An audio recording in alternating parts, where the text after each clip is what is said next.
ಗುರು ಈ ಮುಂಬೈ ಇಂಡಿಯನ್ಸ್ಗೆ ಏನಾಗಿದೆ ಅಂತ ಗೊತ್ತಿಲ್ಲ. ಮೊದಲನೇ ಮ್ಯಾಚ್ ಮಾತ್ರ ಗೆಲ್ತಾರೆ KKR ವಿರುದ್ಧ. ಅದಾದ್ಮೇಲೆ 4 ಮ್ಯಾಚಸ್ ಸೋತ್ಕೊಂಡು ಬರ್ತಾ ಇದ್ದಾರೆ ಇಲ್ಲಿ ಮುಂಬೈ ಇಂಡಿಯನ್ಸ್ ಅಂತ ಹೇಳ್ಬೋದು. ಸಖತ್ ಡಾಮಿನೇಟ್ ವಿಕ್ಟರಿನ ಗಳಿಸ್ಕೊಂಡಿದ್ದಾರೆ. ಪಂಜಾಬ್ ಕಿಂಗ್ಸ್ ಸಖತ್ತಾಗಿ ಬ್ಯಾಟಿಂಗ್ ಆಡ್ತಾರೆ. ಪ್ರಭ್ಸಿಮ್ರನ್ ಸಿಂಗ್ ಹಾಗೂ ಶ್ರೇಯಸ್ ಅಯ್ಯರ್ ಅಂತ ಹೇಳ್ಬೋದು. ಆ ರೀತಿ ಪರ್ಫಾರ್ಮೆನ್ಸ್ ಆಗಿದೆ ಈ ಮುಂಬೈ ಇಂಡಿಯನ್ಸ್ ಅಂತೂ.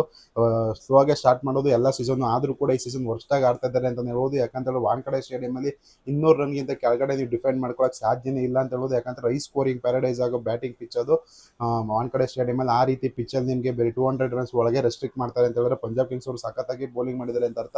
ಈ ಮ್ಯಾಚ್ ಏನೇನಾಯ್ತು ಅಂತ ನೋಡ್ಕೊಂಬೋಣ ಬನ್ನಿ. ಎಲ್ಲೋ ಗೈಸ್, ಎಲ್ಲರಿಗೂ welcome back to my YouTube channel my ಸ್ಪೀಕ್ಸಿಂಗ್ ಕನ್ನಡ. ನಾನು ನಿಮ್ಮ ಪ್ರಜ್ವಲ್. ಹೌದು, ಪಂಜಾಬ್ ಕಿಂಗ್ಸ್ ಅವರು ಸಖತ್ತಾಗಿ ಡಾಮಿನೇಟ್ ಮಾಡ್ಕೊಂಡು ಗೆದ್ದಿದ್ದಾರೆ ಅಂತ ಹೇಳ್ಬೋದು. ಆದರೆ ಈ ಪಿಚ್ ಅಲ್ಲಿ ಮುಂಬೈ ಇಂಡಿಯನ್ಸ್ ಅವರು ಬೇರೆ 200 ಒಳಗೆ ಕಟ್ ಆಗ್ತಾರೆ ಪಂಜಾಬ್ ಕಿಂಗ್ಸ್ ಅವರು ಅಂತ ಸಖತ್ತಾದಂಥ ಕ್ರೀಡೆ ಅಂತ ಕೊಡಲೇಬೇಕು. ಯಾಕಂದ್ರೆ ಆ ರೀತಿ ಬೌಲಿಂಗ್ ಪರ್ಫಾರ್ಮೆನ್ಸ್ ಕೊಡ್ತಾರೆ ಇಲ್ಲಿ ಹರ್ಷದೀಪ್ ಸಿಂಗ್ ಅವರು ಅಂತ ಹೇಳ್ಬೋದು.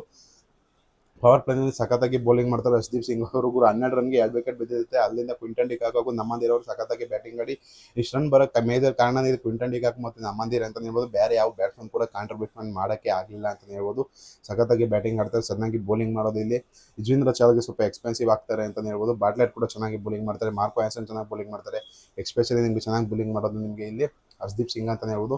ಅವ್ರಿಗೆ ವಿಕೆಟ್ಸ್ಗಳೇ ಬಿದ್ದಿರಲ್ಲ. ಆದರೆ ಈ ಮ್ಯಾಚಿಂದ ಲಾಸ್ಟ್ ಮ್ಯಾಚ್ 1 ವಿಕೆಟ್ ಅನ್ನು ಬೀಳುತ್ತೆ. ಈ ಮ್ಯಾಚಿಂದ ವಿಕೆಟ್ ಬೀಳೋ ಸ್ಟಾರ್ಟ್ ಆಗಿದೆ ಅಂತ ಹೇಳ್ಬೋದು. One of the best bowler ನಮ್ಮ ಇಂಡಿಯಾ ಟೀಮ್ಗೆ ಅಂತ ಹೇಳ್ಬೋದು. ಈ ಪಿಚ್ಚಲ್ಲಿ 200 ಒಳಗೆ ಕಟ್ ಹಾಕಬೇಕು ಅಂತ ಹೇಳಿದ್ರೆ one of the best bowler ಆಗಿರಲೇಬೇಕು ಅಂತ ಹೇಳ್ಬೋದು. ಅದಾದಮೇಲೆ 190 ರನ್ ಟಾರ್ಗೆಟ್ ಆಗಿ ಕೊಡ್ತಾರೆ ಪಂಜಾಬ್ ಕಿಂಗ್ಸ್ಗೆ. ಅದನ್ನು ಚೇಸ್ ಮಾಡೋಕ್ಕೆ ಅಂತ ಬರ್ತಾರೆ ಪ್ರಭ್ಸಿಮ್ರನ್ ಸಿಂಗ್ ಹಾಗೂ ಮತ್ತೆ ಪ್ರಿಯಾಂಶ್ ಆರ್ಯ ಅಂತ ಹೇಳ್ಬೋದು. ಪ್ರಿಯಾಂಶ್ ಆರ್ಯ ಬೇಗನೆ ಔಟ್ ಆಗ್ತಾರೆ. ಮೇಜರ್ ಕಂಟ್ರಿಬ್ಯೂಟ್ ಏನು ಮಾಡೋಕ್ಕಾಗೋದಿಲ್ಲ ಅಂತಲೇ ಹೇಳ್ಬೋದು.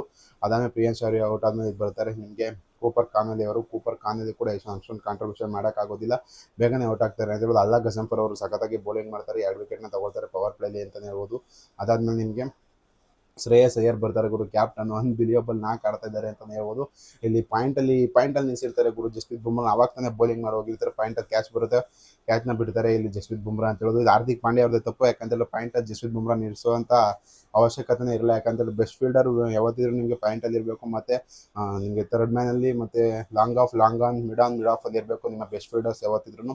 ಇಲ್ಲಿ ಹೋಗ್ಬಿಟ್ಟು ಜಸ್ಪ್ರೀತ್ ಬುಮ್ರಾ ಒಳ್ಳೆ ಫೀಲ್ಡರ್. ಆದರೆ ಅವಾಗ ತಾನೇ ಬೌಲಿಂಗ್ ಮಾಡಿ ಹೋಗಿದ್ರು, ಸ್ವಲ್ಪ ಎನರ್ಜಿ ಕಮ್ಮಿ ಆಗಿರುತ್ತೆ. ಅವ್ರನ್ನ ನಿಲ್ಲಿಸಿದ್ದು ದೊಡ್ಡ ತಪ್ಪು ಅಂತ ಹೇಳೋದು. ರೋಹಿತ್ ಶರ್ಮಾ ಇಲ್ಲದೆ ದೊಡ್ಡ ಆಡಾಟ ಆಗಿದೆ ಅಂತ ಹೇಳೋದು. ಯಾಕಂದರೆ ಫೀಲ್ಡಿಂಗಲ್ಲಿ ಕೂಡ ಮೋಸ್ಟ್ಲಿ ಅವರು ಪಾಯಿಂಟಲ್ಲಿ ನಿಂತ್ಕೊಂಡು ಫೀಲ್ಡಿಂಗ್ ಮಾಡ್ತಾಯಿದ್ರು, ಮಿಡ್ ಆಫಲ್ಲಿ ನಿಂತ್ಕೊಂಡು ಫೀಲ್ಡಿಂಗ್ ಮಾಡ್ತಾಯಿದ್ದಂಥ ಪ್ಲೇಯರು ರೋಹಿತ್ ಶರ್ಮಾ ಅವರು. ಬ್ಯಾಟಿಂಗಲ್ಲೂ ಕೂಡ ಮಿಸ್ ಆಗಿದ್ದಾರೆ ಮತ್ತು ಫೀಲ್ಡಿಂಗಲ್ಲೂ ಕೂಡ ಮಿಸ್ ಮಾಡ್ಕೋತಾರೆ ಮುಂಬೈ ಇಂಡಿಯನ್ಸ್ ಅಂತ ಹೇಳ್ಬೋದು. ಅಲ್ಲಿಂದ ವಿಕೆಟೇ ಬೀಳಲಿಲ್ಲ ಅಂತ ಹೇಳ್ಬೋದು. ಲಾಸ್ಟಲ್ಲಿ ಶ್ರೇಯಸ್ ಅಯ್ಯರ್ ವಿಕೆಟ್ನ ಬೀಳುತ್ತೆ, ಸಖತ್ತಾದಂಥ ಕ್ಯಾಚ್ ಹಿಡಿತಾರೆ ನಮ್ಮಂದಿರ್ ಅವರು. ಆಮೇಲೆ ಬರ್ತಾರೆ ಮಾರ್ಕಸ್ ಸ್ಟೋಯ್ನಿಸ್ ಅವರು. ಹೆಂಗೋ ಒದ್ದಾಡ್ಕೊಂಡು ಮ್ಯಾಚ್ನ ಫಿನಿಶ್ ಮಾಡ್ತಾರೆ ಇಲ್ಲಿ ಮಾರ್ಕಸ್ ಸ್ಟೋಯ್ನಿಸ್ ಅಂತ ಹೇಳ್ಬೋದು. ಅಷ್ಟೊಂದು ಫಿನಿಶಿಂಗ್ ಕಾಣಲಿಲ್ಲ ಮಾರ್ಕಸ್ ಸ್ಟೋಯ್ನಿಸ್ ಅವರು. ಪ್ರಭ್ಸಿಮ್ರನ್ ಸಿಂಗ್ ಅಂತೂ ಸಖತ್ತಾಗಿ ಬ್ಯಾಟಿಂಗ್ ಆಡ್ತಾರೆ ಗುರು. ಆ ರೀತಿ ಪರ್ಫಾರ್ಮೆನ್ಸ್ ಕೊಟ್ಟರೆ ಯಾರು ಕೂಡ ನಿಮಗೆ ಅವ್ರನ್ನ ಡಾಮಿನೇಟ್ ಮಾಡೋಕ್ಕೆ ಆಗೋದಿಲ್ಲ. ಆ ರೀತಿ ಪರ್ಫಾರ್ಮೆನ್ಸ್ನ ಕೊಡ್ತಾ ಇದ್ದಾರೆ ಪಂಜಾಬ್ ಕಿಂಗ್ಸ್ ಅಂತ ಹೇಳ್ಬೋದು. ಎಸ್ಪೆಷಲಿ ಶ್ರೇಯಸ್ ಅಯ್ಯರ್ ಅವರು ಚೇಸಿಂಗ್ ಅಂತ ಬಂದಾಗ ಗುರು one of the best player ಥರ ಕಾಣ್ತಿದ್ದಾರೆ. ವಿರಾಟ್ ಕೊಹ್ಲಿ ಬಿಟ್ಟರೆ ನಮ್ಮ ಇಂಡಿಯಾಗೆ ಮತ್ತು IPL ಈ ರೀತಿ ಪರ್ಫಾರ್ಮೆನ್ಸ್ನ ಕೊಡ್ತಾ ಇರೋದು ನಿಮಗೆ ಶ್ರೇಯಸ್ ಅಯ್ಯರ್ ಅಂತ ಹೇಳ್ಬೇಕು. ಆ ರೀತಿ ಪರ್ಫಾರ್ಮೆನ್ಸ್ನ ಕೊಡ್ತಾ ಇದ್ದಾರೆ ಶ್ರೇಯಸ್ ಅಯ್ಯರ್ ಅವರು. ಮತ್ತು ಇಲ್ಲಿ ಬುಮ್ರಾಗೆ ಸಖತ್ತಾಗಿ ಟಾರ್ಗೆಟ್ ಮಾಡಿ ಹೊಡೆದಂಗಿತ್ತು ಇಲ್ಲಿ. ಯಾಕಂತ ಹೇಳಿದ್ರೆ 41 ರನ್ ಹೊಡ್ಸ್ಕೊಂಡಿದ್ದಾರೆ ಗುರು ಜಸ್ಪ್ರೀತ್ ಬುಮ್ರಾ ಅವರು. ಆಡಿರೋಂಥ 5 ಮ್ಯಾಚಲ್ಲಿ 1 ವಿಕೆಟ್ ಕೂಡ ಬಂದಿಲ್ಲ ಜಸ್ಪ್ರೀತ್ ಬುಮ್ರಾ ಅವ್ರಿಗೆ. ಇದು ಕಾಸ್ ಆಫ್ ಕನ್ಸರ್ನ್ಸ್ ಆಗಿದೆ ಇಲ್ಲಿ ಮುಂಬೈ ಇಂಡಿಯನ್ಸ್ ಟೀಮ್ಗೆ ಅಂತ ಹೇಳ್ಬೋದು. ಯಾಕಂದರೆ ಆ ರೀತಿ ಲೀಡಿಂಗ್ ವಿಕೆಟ್ ಟೇಕರು IPL ಆಗಿರಲಿ ಮತ್ತು ನಮ್ಮ ಇಂಡಿಯಾ ಟೀಮ್ಗಾಗಿರಲಿ ಯಾವುದೇ ಒಂದು ಸಿಚುವೇಷನಲ್ಲಿ ನಿಮಗೆ ಜಸ್ಪ್ರೀತ್ ಬುಮ್ರಾಗೆ ಬಾಲ್ ಕೊಟ್ಟರೆ ನಿಮಗೆ ವಿಕೆಟ್ ಕೊಡುವಂಥ ಬೌಲರ್ ಆಗಿದ್ದಂಥ ಬುಮ್ರಾ ಅವ್ರಿಗೆ ಸ್ವಲ್ಪ ಟಾರ್ಗೆಟ್ ಮಾಡಿ ಹೊಡಿತಾ ಇದ್ದಾರೆ. ಶ್ರೇಯಸ್ ಅಯ್ಯರ್ ಅಂತ ಶಾರ್ಟ್ ಬಾಲ್ಗೆ 6 ಹೊಡಿತಾರೆ ಅಂತ one of the best shot ಅಂತಲೇ ಹೇಳ್ಬೋದು. ಮತ್ತು ಎಕ್ಸ್ಟ್ರಾ ಕವರ್ ಮೇಲೆ ಒಂದು ಶಾಟ್ನ ಹೊಡಿದ್ದಾರೆ, ಅದು ಒಳ್ಳೆ ಸಖತ್ತಾಗಿತ್ತು ಅಂತಲೇ ಹೇಳ್ಬೋದು. ಒನ್ ಆಫ್ ದಿ ಒಟ್ಟಿನ ಟಾರ್ಗೆಟ್ ಮಾಡಿ ಹೊಡಿತಾ ಇದ್ದಾರೆ ಗುರು ಬುಮ್ರಾಗೆ ಅಂತ ಹೇಳೋದು. ಬುಮ್ರಾಗೆ ವಿಕೆಟ್ ಬರದೇ ಇದ್ದರೆ ಮುಂಬೈ ಇಂಡಿಯನ್ಸ್ ಅವ್ರಿಗೆ ಗೆಲ್ಲಕ್ಕೆ ಚಾನ್ಸೇ ಇಲ್ಲ ಅಂತ ಹೇಳೋದು. ಯಾಕಂತಂದರೆ ಬುಮ್ರಾ ಮೇಲೆ ಸಖತ್ ಡಿಪೆಂಡೆನ್ಸಿ ಇರೋದು ಮುಂಬೈ ಇಂಡಿಯನ್ಸ್ ಟೀಮ್ ಅಂತ ಹೇಳ್ಬೋದು.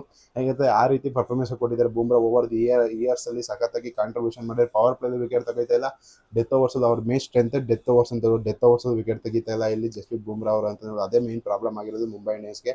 ಈ ನೆಕ್ಸ್ಟ್ ಮ್ಯಾಚು ರೋಹಿತ್ ಶರ್ಮಾ ಇರ್ತಾರಲ್ವೋ ಗೊತ್ತಿಲ್ಲ.